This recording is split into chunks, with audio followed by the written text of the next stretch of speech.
خانہ کعبہ سے بہتر کوئی جگہ تھی؟ توجہ سے سنیں میں کیا عرض کر رہا ہوں. خانہ کعبہ سے بہتر کوئی جگہ ہو سکتی تھی؟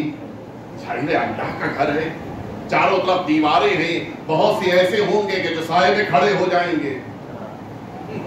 اللہ کے رسول کے لیے مکے میں بیان کرنا زیادہ مناسب ہوتا، لیکن شاید رسالت مآب ہی نہیں، اللہ کی طرح سے وہ مزاج انسانوں کا جانتے ہیں. مکے میں اگر اعلان ہوتا، کوئی تسبیح پڑھ رہا ہوتا، کوئی نماز پڑھ رہا ہوتا، کوئی کعبے میں طواف کر رہا ہوتا، اور بعد میں یہ ہو جاتا کچھ کہا تھا میں تو نماز پڑھ رہا تھا. اللہ نے انتظام یہ کیا کہ یہ ایکسکیوز بھی نہ رہ جائے. سارے کام نپٹا کے اب جب تم واپس آ رہے ہوگے تمہیں روکا جائے گا، اور وہ بھی کس انداز میں روکا جائے گا. ابھی آپ نے سنا کہ جتنے آگے جا چکے ہیں واپس آئیں، جتنے پیچھے رہ گئے ان کا انتظار کیا جائے، اور جتنے موجود ہیں وہ ٹھہرے رہیں. اس کے معنی کیا ہے؟ حضور اکرم انتظام کر رہے ہیں، جو ٹھہرے ہیں وہ تو پریزنٹ والے ہیں، جو پیچھے رہ گئے ہیں وہ تو پاسٹ والے ہیں، جو آگے جا چکے ہیں وہ مستقبل والے ہیں. یعنی رسول نے تینوں زبانوں کا خیال کیا ہے، کسی ایک زمانے والا رہ نہ جائے اور یہ غدیر کا پیغام پہنچا دیا جائے. اور اب اللہ کے رسول نے انتظام کیا. ایک جملہ آپ کے ذہنوں کے حوالے کر رہا ہوں. حضور اکرم نے انتظام یہ کیا کہ مجھے ممبر چاہیے. آپ حضرات بھی بخوبی واقف ہیں، بلندی کے لیے ممبر ضروری نہیں ہے. بلندی کے لیے کوئی بھی چیز اونچی مل جائے وہ ممبر بن سکتا ہے. میدان غدیر میں بہت سے ایسے تھے جو گھوڑوں پہ آئے تھے. اگر کوئی انسان گھوڑے پہ بیٹھ جائے تو بقیہ کھڑے ہوئے لوگوں کے درمیان کو اونچا دکھائی دے گا. کہ نہیں میں گھوڑے پہ بیٹھ کے پیغام نہیں دوں گا. اچھا ٹھیک ہے، گھوڑے سے بھی اونچا ایک جانور اس میدان میں موجود ہے جس کو اونٹ کہتے ہیں. یا رسول اللہ اگر خطبہ ہی دینا ہے تو پھر اونٹ پر بیٹھ کر آپ خطبہ دے دیں. جملہ آپ کے ذہنوں کے حوالے کر رہا ہوں، شاید رسول اللہ جواب دے مجھے اونٹ پر بیٹھ کر خطبہ دینا قبول نہیں ہے. وجہ کیا ہے؟ میں خطبہ غدیر دے رہا ہوں، خطبہ جمل تھوڑی نہیں دینا ہے. صلوات بیت محمد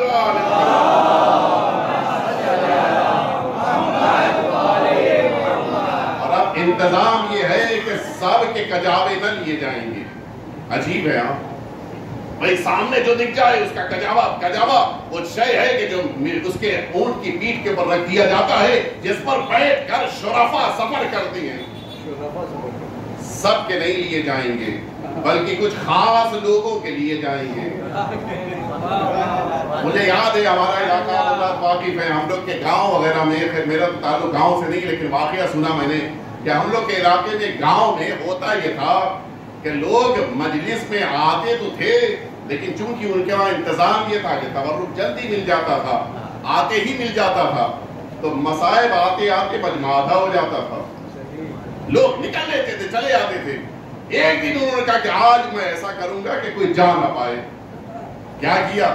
جو آ رہا، اچھا گاؤں وغیرہ میں آپ نے دیکھا سنا ہوگا کہ لوگ سائیکل سے آتے ہیں، جو آ رہا ہے کبھی سائیکل وہاں کھڑی کرو، چابی مجھے دے دو، اس لیے کہ ہو سکتا ہے اٹھانی پڑ جائے. اچھا ہر ایک نے چابی لاک کرنے کے بعد ان کے حوالے کر دی. کچھ دیر کے بعد اب کوئی صاحب اٹھے کہ بھئی مجھے چابی مل جائے. کہا جن کے پاس چابی ہو تو ہے ہی نہیں آپ، جن کے پاس چابی تھی وہ غائب. اب نتیجہ یہ ہے کہ مجمع ہوا، پھر اندر جا کے بیٹھ گیا، پھر اٹھے، پھر واپس جا کے بیٹھ گئے. کیوں؟ جس کے پاس چابی تھی وہ تو کہیں اور ہے، لہٰذا مجمع کو جانے کا موقع ہی نہیں ملا. مسائل تک مجمع بیٹھا رہا. اب آپ سمجھے جو آج ہم لوگ کر رہے ہیں پیغمبر نے کل غدیر میں کیا تھا. جن کے لیے خطرہ تھا ان کے کجاوے رکھوا لیے تھے. اس واسطے نبی نے چلے جائیں نہ کہیں، اس واسطے نبی نے چلے جائیں نہ کہیں، رکھوا لیے تھے ان کے کجاوے غدیر میں.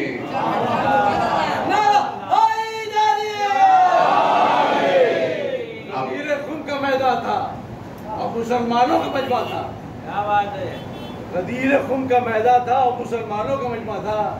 علی کی تاج پوشی کا نرالا سال و ساما تھا. منبر تھا یوں دست نبی پر میرا مولا کہ جیسے رحم میں خدا تھا اور قرآن پہ قرآن تھا. محمد وآل محمد صلوات.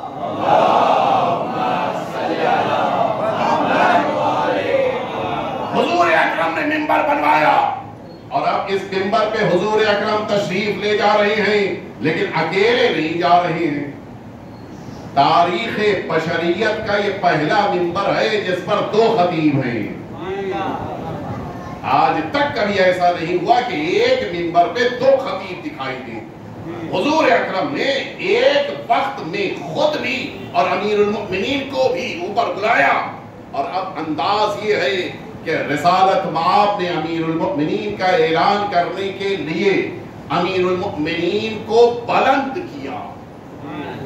یہاں تک کہ روایتوں میں ہے کہ سفیدی بغل دکھائی دینے لگی، اتنا امیر المؤمنین کو بلند کیا. اور پھر ساتھ ہی جملہ بھی فرما رہے ہیں کہ من کنت مولا ہو فہذا علی مولا، میں جس کا مولا ہوں یہ علی بھی اس کے مولا ہیں. کیا ضرورت تھی کہ امیر المؤمنین کو منبر پہ بلا کر دکھایا بھی جائے؟ کیا کہہ دینا کافی، پوری توجہ سنیے میں کیا کروں، کیا کہہ دینا کافی نہیں تھا؟ دیکھیے صرف کہہ دیتے تو ایک مسئلہ ہوتا، بہت سے ایسے نکل آتے کہ جن کے کان مشکلات والے تھے، بہت سے ایسے افراد تھے جس کو کہتے ہیں جن کے کان سنگین ہو کے نہیں سن پائے. بعد میں یہ عذر ہوتا کہ نہیں میں تو بہرا تھا، سن نہیں پایا. اچھا صرف دکھا دیتے تب بھی مسئلہ تھا. بہت سے ایسے تھے کہ جو یہ کہتے کہ کیا بتائیں ہماری آنکھ کمزور تھی دیکھ نہیں پائے. رسول اللہ نے عجیب انتظام کیا، نہیں دیکھ سکتے تو سن لو، نہیں سن سکتے تو دیکھ لو. اور یہ عجیب ہے یا رسول اللہ، آپ نے تو دکھایا بھی سنایا بھی پھر بھی امت نے نہیں مانا. بس ایک جملہ آپ کے ذہنوں کے حوالے ہے، اس کے معنی ہے جو قدیر کا ممکن ہے وہ بہرا بھی ہے اندھا بھی ہے. دونوں مشکل ہے اس کے ساتھ. رسول اللہ نے دونوں طریقوں سے پہنچایا ہے، اور یہ امت ہے کہ جو انکار کرنے پر مصر ہے. ایک اور انتظام کیا حضور اکرم نے. دیکھیے ایک انسان کی فطرت ہوتی ہے، جب انسان کام مکمل کر لیتا ہے تو پھر اس کو پہلا یہ احساس ہوتا ہے کہ مجھے گھر واپس جانا ہے. محفل ختم ہو جائے کیا کرنا ہے؟ گھر جانا ہے. جہاں نیاز مکمل ہوئی، کھانا کھایا، گھر جانا ہے. اب آپ روک کے دکھا دیجئے. اچھا کبھی کبھی تو اگر کوئی رکنا بھی چاہے تو انتظامیہ کہیں بھائی بس اب ہو گیا، آپ کا وقت پورا ہو گیا، اب آپ تشریف لے جائیں. یہی تو ہوگا نا بھائی، اب آپ کا وقت ہو گیا، اب آپ رکیے نہیں. لیکن عجیب ہے حضور اکرم نے، اچھا تعداد میں اختلاف ہے، 80,000 90,000 1 لاکھ 1,10,000 1,20,000 متعدد تعداد. میں مان لیتا ہوں کہ 90,000 کا بجائے، البتہ 1,20,000 متحقق ہے، لیکن میں مان لوں 90,000. اچھا ٹھیک 1,20,000 مان لیتے. 1,20,000 کا مجمع. حضور اکرم نے کہا کہ کوئی غدیر کے میدان سے باہر قدم نہیں رکھے گا. پہلے سب کو امیر المؤمنین کہہ کر علی کے ہاتھ پہ بیعت کرنی ہے. اور کمال یہ ہے کہ سب سے پہلے بڑے میاں ہی نے امیر المؤمنین کہا، اور جملہ یہ کہا کہ بخن بخن لک یا ابن ابی طالب اصبحت مولا کل مؤمن و مؤمنہ. میں مبارکباد آپ کو دیتا ہوں، ہر مؤمن مرد اور ہر مؤمن عورت کے آپ مولا بن گئے.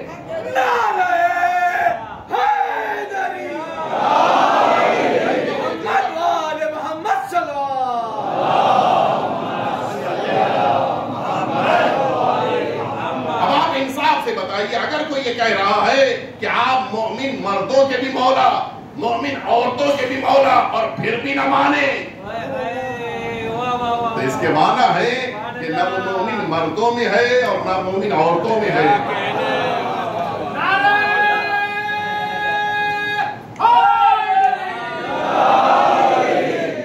اور اب امیر المؤمنین کے لیے باقاعدہ سب کو خیمے میں بلا بلا کر رسالت مآب نے بیعت کا حکم دیا. سارے مجمع نے بیعت کی. یہاں پر رک کر میں ایک بات آپ سے پوچھنا چاہتا ہوں. عقل مندی کا تقاضا جو ہم آپ سوچتے ہیں اپنی عقلوں کے حساب سے ہونا کیا چاہیے تھا؟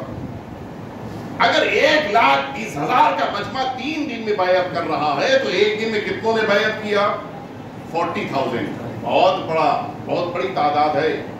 اور ان 1,20,000 کے لیے غدیر کے میدان میں کھانے کا انتظام کیا جا رہا ہے. عجیب ہے. اور اسی لیے غدیر کا انتظام 3 دن تک ہونا چاہیے. غدیر کی محفل صرف روز غدیر نہیں ہے، غدیر کے اگلے اور اس کے بعد والے دن بھی ہے. البتہ میں بات آگے تو عرض کرتا چلوں، غدیر کی نماز کی بڑی اہمیت ہے، لیکن یہ مستحبی نماز ہے. یہ نماز جماعت سے نہیں پڑھ سکتے. آپ جماعت کے ساتھ پڑھ سکتے ہیں، جماعت سے نہیں پڑھ سکتے. لیکن نماز کوشش کی ضرور پڑھیں. غدیر کی نماز بڑی اہم ہے. اگر وقت مل جائے ضرور پڑھیے. کل کا روزہ رکھنا بڑی اہمیت رکھتا ہے. مومنین کو روزہ افطار کرانا بڑی اہمیت رکھتا ہے. کل کے دن نیا کپڑا پہننا بڑی اہمیت رکھتا ہے. اور بزرگوں کے لیے کہہ رہا ہوں کہ اپنے چھوٹوں کو عیدی دینے کی بڑی تاکید ہے. لہٰذا یہ سارے نوجوان اور جوان اپنے بزرگوں کے پاس کل جائیں اور عیدی لیں، اور یہ کہہ کر لیں کہ آپ جتنا دیں گے 1,00,000 برابر آپ کو واپس ملے گا. یہ کہہ کے مجھ سے لیں. کل عیدی لینا بڑی اہمیت رکھتا ہے. حضور اکرم نے سب کے لیے کھانے کا انتظام ہونا کیا چاہیے تھا. میں نے کہا میری عقل، آپ کی عقل، ہم لوگ اپنی عقل سے سوچیں. پہلے دن 40,000 نے اگر بیعت کر لیا تو اب وہ 80,000 ہی تو بچے جن کو اب بیعت کرنی ہے. تو کم از کم ان 40,000 کو ریلیز کر دینا چاہیے تھا. بھائی تم جاؤ، رخصت، خدا حافظ، کم از کم تمہارا کھانا تو نہیں پکوانا پڑے گا. لیکن نہیں، اگلے دن ان کا پھر کھانا پکڑا، تمہیں جانے نہیں دیں گے. اچھا اس کا بھی اگلا دن آیا، آپ کتنے ہو گئے؟ ماشاءاللہ. یعنی ہماری عقلیں جو سوچ رہی ہیں آپ بھی وہی سوچ رہے ہیں. 80,000 کتنا بڑا مجمع، اتنا کھانا. یا رسول اللہ ان کو تو رخصت کر دیجئے، 40 بچیں گے، 40,000 وہ اگلے دن بیعت کر لیں گے، پھر ان کو رخصت. کہا نہیں، سب کو رکنا ہے. وہ آخری جب تک بیعت نہ کر لے وہ پہلا بھی نہیں جا سکتا. جو پہلا، سب سے پہلا تو وہی ٹھہرا رہے گا. نہ جانے کیسے رکے ہوں گے. لیکن رکنا، حضور اکرم نے کہہ دیا رکنا ہے. یہ عجیب ہے، کیوں روکا؟ میں عرض کروں میرے ساتھ بھی ہوا، آپ حضرات کے ساتھ بھی ہوا ہوگا. آپ کا کوئی عزیز گیا ہو زیارتوں کے اوپر کہ کسی سفر میں گیا ہو اور ذرا سی واپسی میں تاخیر ہو جائے. میرے ساتھ بھی ہوا. 2006 کی بات ہے. بعض افراد شاید الطاف بھائی اگر ہو تو یاد ہوگا، اس زمانے میں یہ ایران ایئر کسی اسرار ٹور سے میری والدہ گئی تھی، اور وہ فلائٹ جو واپس آنی تھی، اس زمانے میں یہ فلائٹ ہوتی تھی، اور یہ فلائٹ اس دن 11 بجے جس کو لینڈ ہونا تھا، اور ہم لوگ ایئرپورٹ پہ منتظر کھڑے ہیں، لینڈ ہی نہیں ہوئی. اچھا ہم لوگوں کو تو کچھ خبر نہیں ہے کہ کیا ہوا. 11 سے 12 بجے، 12 سے 1 بج گئے، کچھ بھی نہیں پتا چلا. اس زمانے میں جو ایران ایئر بیس تھا اس کا آفس بھی بند رہتا تھا فرائیڈے کو، کچھ کیا فون ہی نہیں اٹھ رہا ہے.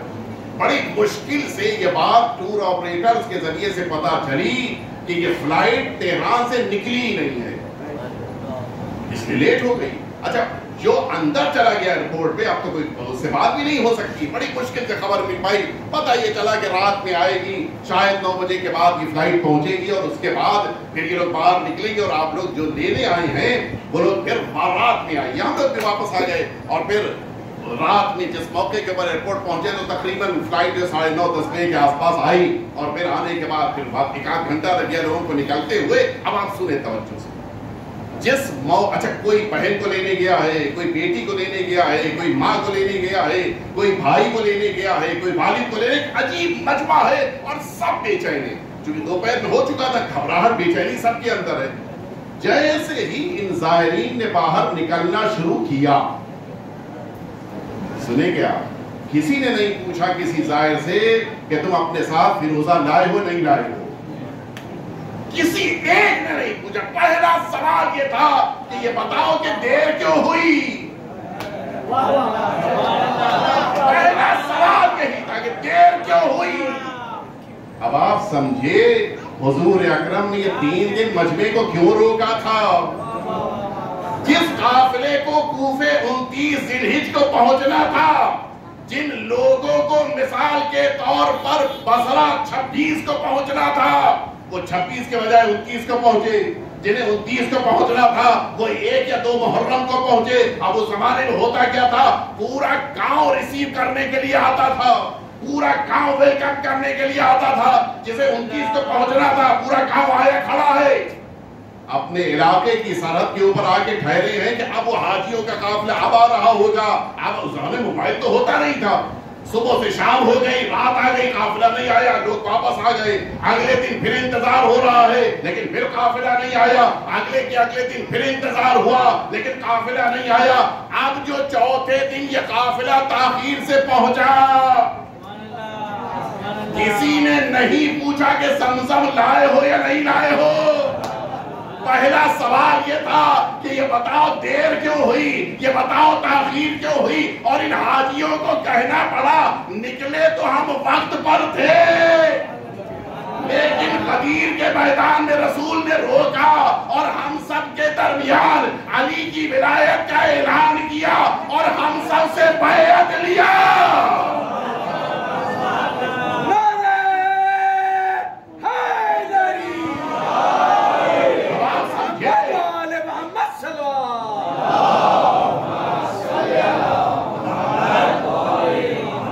چاہے نہ چاہے, دل کا اقرار کرے نہ کرے, سب کو کہنا پڑا کہ ہم نے علی کی ولایت کا اعلان سنا, سب کو کہنا پڑا کہ ہم نے بیعت کیا. آپ نے کچھ محسوس فرمایا, یہ رسول اللہ اس زمانے میں انتظام کر رہے تھے. اب کوئی کسی گاؤں جائے گا, کسی علاقے جائے گا, کسی محلے جائے گا, کسی شہر جائے گا, کسی قریے جائے گا, پوچھا جائے گا اور اس کو بتانا پڑے گا. اب نتیجہ یہ ہوا کہ ہر گلی سے علی علی کی آواز آ رہی ہے, ہر محلے سے علی علی کی آواز آ رہی ہے, ہر قریے سے علی علی کی آواز آ رہی ہے. جہاں حاجی جا رہا ہے وہاں سے علی علی کی آواز آ رہی ہے.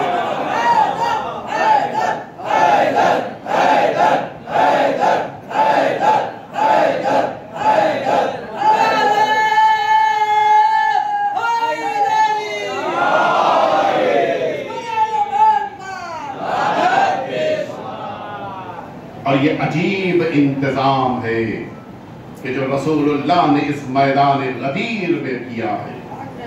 جو جہاں جائے گا ذکر علی کرے گا, مجبور ہے ذکر علی کرنے پر. اور اسی لیے غیروں نے یہ نہیں کہا کہ غدیر میں اعلان نہیں ہوا, بلکہ یہ کہا کہ وہاں پر مولا کے معنی بھائی کے طور پہ اعلان کیا. یہ لفظوں کی تعبیر بتا رہی ہے کہ حدیث کا انکار ممکن نہیں تھا. اور جملہ بھی عجیب تھا. رسول اللہ نے فرمایا کہ من کنت مولا ہو فہذا علی مولا, جس کا میں مولا ہوں. بالکل سامنے کی بات تھی, یہ کہنا چاہیے تھا ہمارے آپ کے حساب سے کہ رسول اللہ کو کہنا چاہیے تھا کہ اے مسلمانوں, ابھی تک میں تمہارا مولا تھا, آج کے بعد سے تم سب کا مولا یہ علی ہے, یہی کہنا چاہیے تھا. لیکن نہیں, جملہ کیا ہے, جس کا میں مولا. یعنی رسول اللہ نے بتا دیا کہ مجمع تو 1.25 لاکھ کا ہے لیکن میں سب کا مولا نہیں ہوں, بلکہ میں اسی کا مولا ہوں جو علی کو مولا مانتا ہے. اور اب رسول اللہ نے اس میدان میں جب غدیر کے اعلان کر دیا, جملہ سنیں گے آپ. بس میں ختم کر رہا ہوں اس لیے کہ آپ حضرات یقیناً اس عبادت میں مصروف ہیں اور یقیناً آپ اب ظاہر ہے کہ وقت زیادہ ہو چکا ہے, لیکن ایک جملہ کہنا چاہتا ہوں. حضور اکرم نے اس میدان غدیر میں جس موقع کے اوپر امیر المؤمنین کی ولایت کا اعلان کیا ہے, یہ اعلان سرکاری اعلان ہے. آپ حضرات بھی ماشاءاللہ سے بہت سے ہیں یہاں کے اوپر جو جابز کرتے ہیں, جاب کرنے والے بہت سے جوان ہوں گے یہاں پہ. جاب آپ جانتے ہیں 2 طرح کی ہوتی ہے. ایک پرائیویٹ جاب ہے, کوئی مشکل نہیں ہے, آج اس کمپنی میں کل اس کمپنی میں, کوئی رکاوٹ نہیں ہے.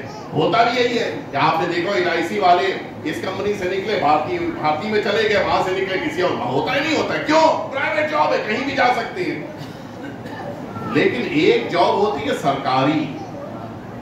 اگر کسی وجہ سے کسی سرکاری ڈپارٹمنٹ میں نوکری کرنے والے کو ٹرمینیٹ کر دیا جائے, تو اب یہ ممکن نہیں ہے کہ کسی اور سرکاری ادارے میں جا کر وہ نوکری کرے.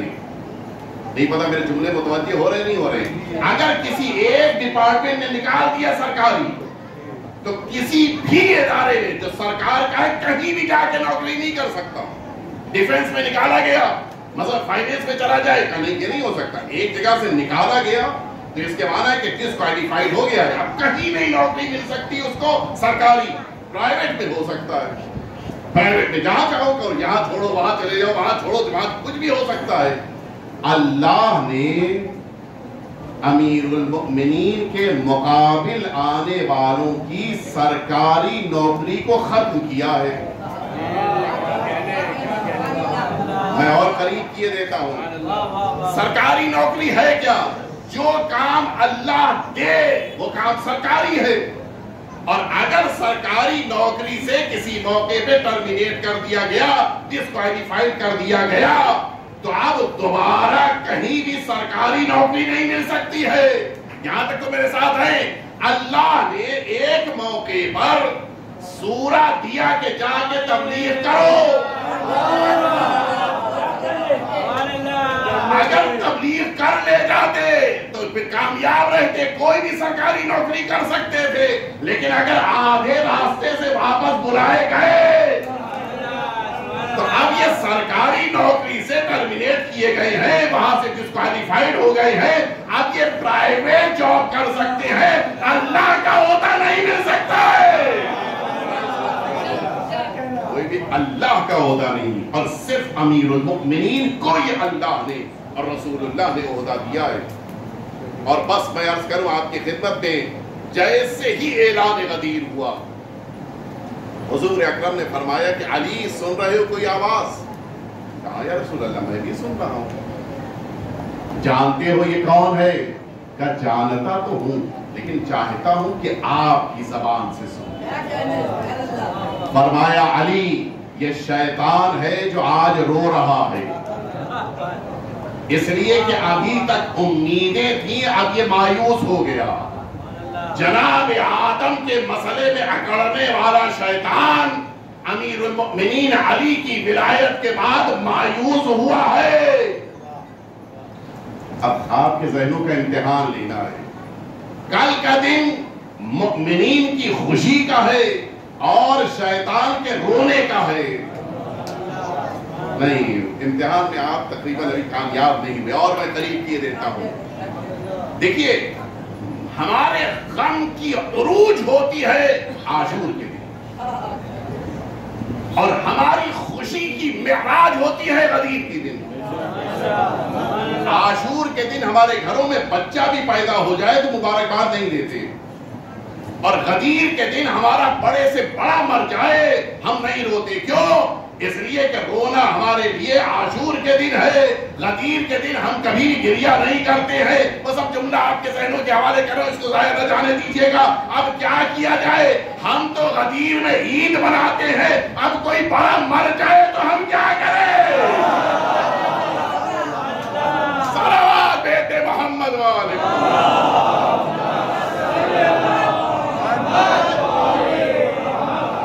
جس کو ادبی زبان میں کہا جائے کہ ادھر اعلان غدیر ہوا اور بہتوں کا دم نکل گیا. ہم کیا کریں بھائی؟ کوئی مر جائے, کوئی چلا جائے, کوئی قتل ہو جائے, کوئی رخصت, ہم کیا کر سکتے ہیں؟ ہم تو غدیر کا جشن منائیں گے. اور یہی وہ جشن ہے جو انسانوں کے ایمان کی میزان ہے. جس کا دل کتنا اللہ سے قریب ہے یہ دیکھنا ہے تو غدیر میں دیکھو. چہروں کی فرحت آپ کے سامنے ہونی چاہیے. غدیر کا دن خوشی کا دن ہے. غدیر کا دن عبادتوں کے ساتھ ساتھ اللہ کی بارگاہ میں شکر کریں. الحمدللہ الذی جعلنا من المتمسکین بولایت امیر المؤمنین والائمۃ الاطہار علیہم السلام. کا یہ جملہ ہم سب کی زبان پہ ہونا چاہیے. اور بس میں نے ختم کر دیا. کل ایک عبادت اور ہے جس کو تھوڑا سا ہم لوگ اپنے معاشرے میں اگنور کرتے ہیں. وہ عبادت کیا ہے کل کی؟ صیغہ اخوت پڑھنا. کل بڑی فضیلت ہے انسان کا کسی دوسرے مرد مومن کو اپنا بھائی بنانا، اور یہ فضیلت اتنی زیادہ ہے کہ اگر وہ اس نے قبول کر لیا کہ میں آج سے تمہارا بھائی ہوں، کل کے دن یہ بھائی بنیں گے، تو نتیجہ کیا ہوگا؟ کل وہ جنت میں تب تک داخل نہیں ہوگا جب تک یہ اس کا اخوت والا بھائی، صیغہ اخوت والا بھائی نہ ساتھ آ جائے۔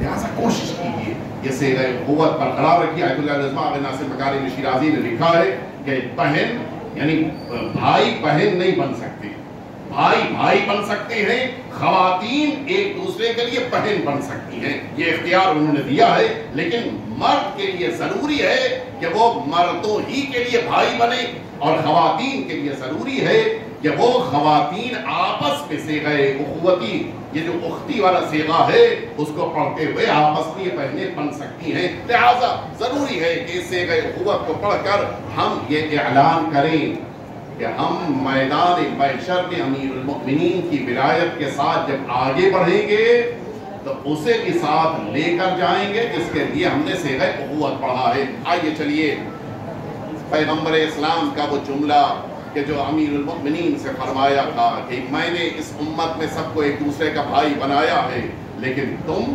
میرے بھائی ہو، بقیہ میں اور تم میں فرق ہے، یہ سب دنیا میں ایک دوسرے کے بھائی ہیں، انت اخی فی الدنیا والآخرہ، اللہ کی بارگاہ میں ہم دونوں بھائی ہیں، دنیا میں بھی اور آخرت میں بھی۔ جملہ آپ کے ذہنوں کے حوالے کر رہا ہوں، میں نے ختم کر دیا۔ مدینہ طیبہ میں رسول اللہ نے انصار اور مہاجر کو آپس میں بھائی بنایا، لیکن یہ بھائی صرف دنیا کے لیے، رسول اللہ کا جملہ ہے، صرف دنیا کے لیے تھے، اور غدیر کے موقع پر جن لوگوں کو بھائی بنانے کے لیے حکم دیا گیا روایتوں میں، ان کی برادری اور اخوت کا تعلق میدان محشر سے ہے۔ اس کے معنی یہ ہے جو مدینے میں بھائی بنے تھے وہ صرف دنیا میں بھائی بنے تھے، جو غدیر کی مناسبت سے بھائی بنتے ہیں وہ جنت کے لیے بھائی بنتے ہیں۔ یہ تو ولایت کا اثر ہے کہ جو دنیا میں آپ کو کہیں اور نہیں ملے گا۔ آئیے چلیے پروردگار کی بارگاہ میں ہاتھوں کو اٹھا کر دعا کریں، الہی بحق الزہرا و ابیہا و بعلہا و بنیہا والسر المستودع فیہا ان تصلی علی محمد و آل محمد۔ پروردگار وارث غدیر، وارث امیر المؤمنین، وارث پیغمبر اکرم ہمارے امام کے ظہور میں تعجیل فرما۔ پروردگار یہ غدیر کا دن ہے، ہم سب کی طرف سے ہمارے آقا اور مولا کی بارگاہ میں مبارکباد پیش فرما۔ پروردگار یہ غدیر کا دن ہے، ہم سبھی کو اپنی بارگاہ سے عیدی عطا فرما۔ پروردگار ہم سبھی کے لیے عیدی کے طور پہ ہمارے آخری امام کے ظہور کو مقدر فرما۔ پروردگار ہم سبھی سے ہمارے امام کو راضی و خوشنود فرما۔ پروردگار سلسلہ ولایت غدیر کے آخری امام کی امامت کے طور پہ ہم سب ہیں، پروردگار ہم سبھی کو آخری امام کی زیارت نصیب فرما۔ پروردگار آخری امام کی دعاؤں میں ہم سب کو شامل فرما۔ آخری امام کے رکعت میں ہم سبھی کو شہادت نصیب فرما۔ پروردگار وہ تمام مؤمنین کے جو غدیر کی خدمت کر رہے ہیں ان سبھی کے توفیقات میں اضافہ فرما۔ پروردگار ہم سبھی کو غدیر کو نشر کرنے والوں میں قرار فرما۔ پروردگار ہم کو اور ہماری نسلوں کے دلوں میں امیر المؤمنین کی ولایت کو جائے گزین فرما۔ ایک دعا اور کر رہا ہوں، دیکھتا ہوں کہ آپ کتنی گہرائی سے آمین کہتے ہیں۔ پروردگار اگر ہماری نسلوں میں کسی کے دل میں امیر المؤمنین کی ولایت نہ ہو، ایسی نسل کو ہمیں نہ عطا فرما۔ پروردگار جو بھی اولاد ہمیں عطا فرما وہ امیر المؤمنین کی ولایت والی اولاد عطا فرما۔ پروردگار میدان محشر میں امیر المؤمنین کے ساتھ رہنے کی توفیق عطا فرما۔ پروردگار امیر المؤمنین کی شفاعت نصیب فرما۔ پروردگار کل کے دن امیر المؤمنین کی زیارت کی بڑی فضیلت ہے۔ پروردگار ہم سبھی کو اس غدیر اور آئندہ غدیر کے موقعوں پر امیر المؤمنین کی بارگاہ کی زیارت نصیب فرما۔ ربنا تقبل منا انك انت السمیع العلیم۔ اعوذ باللہ من الشیطان الرجیم۔ بسم اللہ الرحمن الرحیم۔ ان اللہ وملائکتہ یصلون علی النبی یا ایہا الذین آمنوا صلوا علیہ وسلموا تسلیما۔